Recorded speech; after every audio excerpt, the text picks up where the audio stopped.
আরে সামহা, এই শীতের দিনে বাসন্তী কোন সাবান দিয়ে স্নান করে রে? বাসন্তীর হাত পা গুলো দেখ, অনেক ফর্সা হয়েছে বাসন্তী।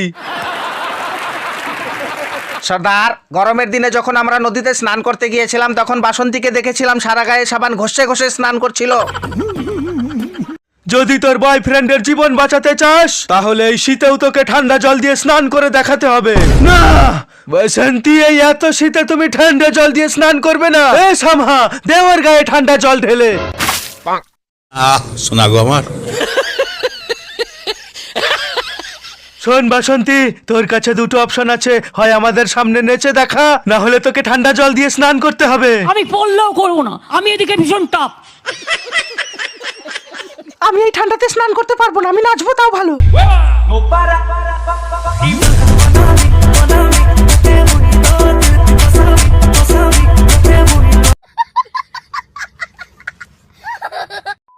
কিরে, তুই আজকেও চান করিসনি? বিগত 1 মাস হয়ে গেল তুই একদিনও চান করিসনি। এরকম করলে একটাও মেয়ে পড়বে না, সব মেয়ে তোর গায়ের গন্ধে দূরে চলে যাবে। আমার জন্য না হোক, মেয়ে পটাতে চাইলে আজকে চান কর। জীবনে আর কিচ্ছু চাইবো না তোমার কাছে, শুধু একবার স্নান। আজকে স্নান করো তুমি। ক্ষমা করো, আমি পারবো না। পারবে না? ও কিছুতেই চান করবে না রঞ্জু। ও একদিন ওর বগলের দুর্গন্ধ শুকিয়ে আমাকে অজ্ঞান করে দিয়েছিল। আমি কিন্তু বৌদি নই জয়ন্ত। বৌদি তোমার বগলের গন্ধ সহ্য করে নিলেও আমি কিন্তু তোমার বগলের দুর্গন্ধ সহ্য করব না।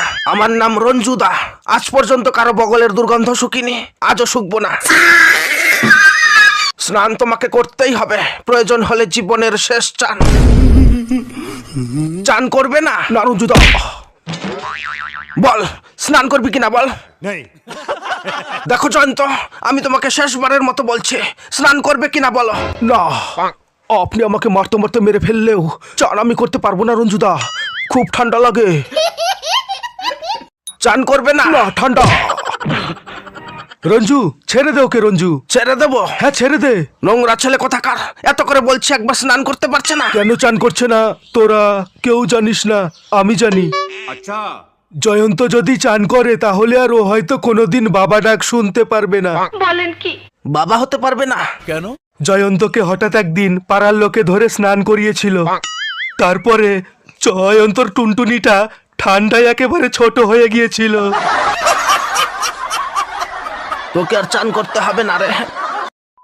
আমি সব সহ্য করতে পারি, কিন্তু কম্বলের ভেতরে পা দিলে আমি সেই গন্ধ সহ্য করতে পারি না।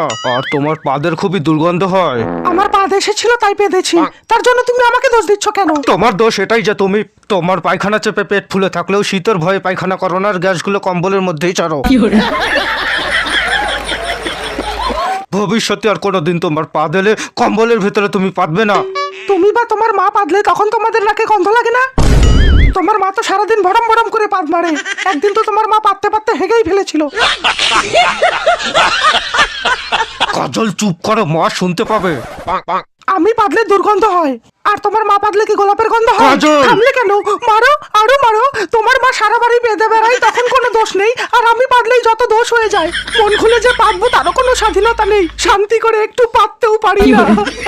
একটু পাতবো তাও যত দোষ।